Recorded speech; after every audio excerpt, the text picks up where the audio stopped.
During my childhood, life was pretty typical. I had hardworking parents, solidly middle class, striving to make ends meet in a nice city. I had a younger brother, 6 years my junior. One day, while my brother was at our grandma's place, and my mom was working a double shift, something bizarre unfolded. My dad, a truck driver often away for weeks, wasn't around either. Alone at home, I grew bored as the evening approached, trying to ward off the boredom. I searched for something on TV, and then decided to play Madden football on the larger living room screen using my PS4. As I connected my console, a chill crept over me. A face suddenly pressed against the window, startling me. The man outside started screaming, pleading to be let in. Petrified, I couldn't move. It was terrifying, this stranger demanding entry, claiming he needed help.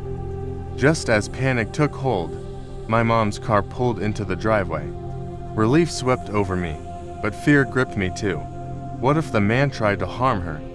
She reacted quickly, commanding him to leave, which he did, but not without leaving a chilling imprint on my memory.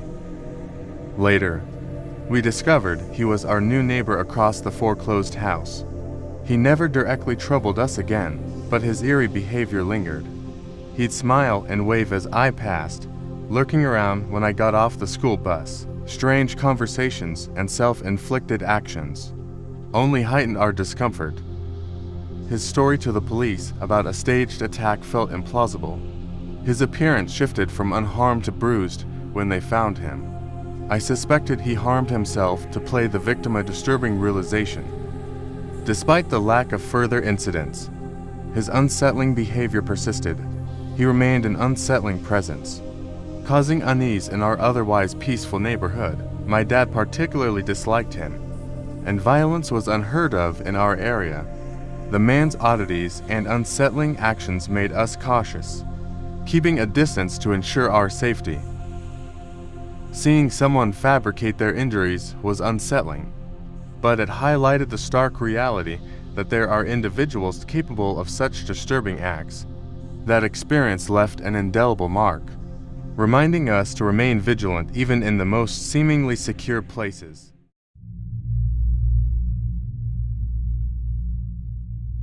When I was around 17, my older sister and I were chilling in the backyard.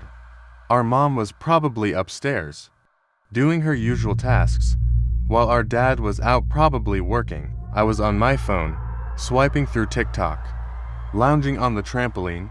Meanwhile, Ava, my sister, was on the swing set, likely doing the same. We were engrossed in sharing videos when our neighbor Lisa, whom we weren't particularly close with, called us over urgently from her backyard. We hesitantly approached her, clueless about the situation, but respecting her call. Lisa insisted we fetch our mom, stating she'd already alerted the police. Confused, we hurried inside. Once indoors, we informed our mom. She peeked outside and saw a man on our doorstep. It took a moment for me to recognize him. It was our old neighbor. The shocking revelation hit later. He'd been arrested weeks prior for murdering his wife and daughter. Unaware of this fact then, the gravity of the situation escalated. Panicked, our mom instructed us to retreat to her room, lock the door, and open it only when she asked. Terrified, we complied.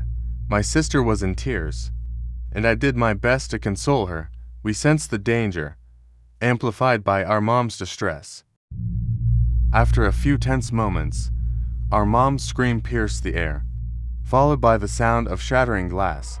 She managed to reach us before the man could grab her, and we barricaded ourselves in the room, hoping to buy time. The man, in a frenzy, threatened us, pounding on the door relentlessly for what felt like an eternity until sudden silence fell. The police arrived, and the man attempted to flee. There was chaos, shouting, and a standoff before the officers apprehended him, averting a potential shootout. This man, Anthony, had been charged with 2 counts of first-degree murder for killing his family. His escape from prison, unbeknownst to us, was driven by a vengeful intent. He believed my father was responsible for his arrest, convinced he'd been snitched on. Details about it remained elusive. My dad refused to discuss it. Even my mom didn't seem to have the complete story. Our parents initially kept the incident next door from us, likely to shield us from unnecessary panic. Yet, this escape was different. It became deeply personal.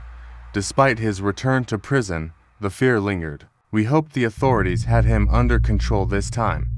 His escape for revenge was a harrowing reminder of the unpredictability of danger.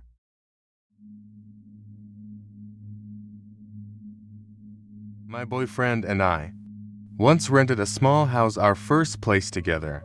It was a basic two-bedroom, one bath, 900 square foot house in a rough part of town, priced at $650. It was all we could afford at the time. Despite its simplicity, it sufficed for us. Both of us worked jobs paying $10 to $14 an hour, juggling full-time college studies that kept us away from home more often than not. Hunter, my boyfriend, worked long hours as a garbage man, sometimes returning home late into the evening. I, on the other hand, worked at a local salon, paid under the table to ease the tax burden. Our schedules barely aligned. Hunter's nights were consumed by college classes, even weekends. He took up part-time work for extra cash. I made it a routine to have dinner ready for him each night. Before he rushed off to class, our time together limited, but one evening, when he returned home, I wasn't there. Panic ensued. He filed a missing persons report after futile attempts to reach me. 2 days passed until Hunter encountered our neighbor.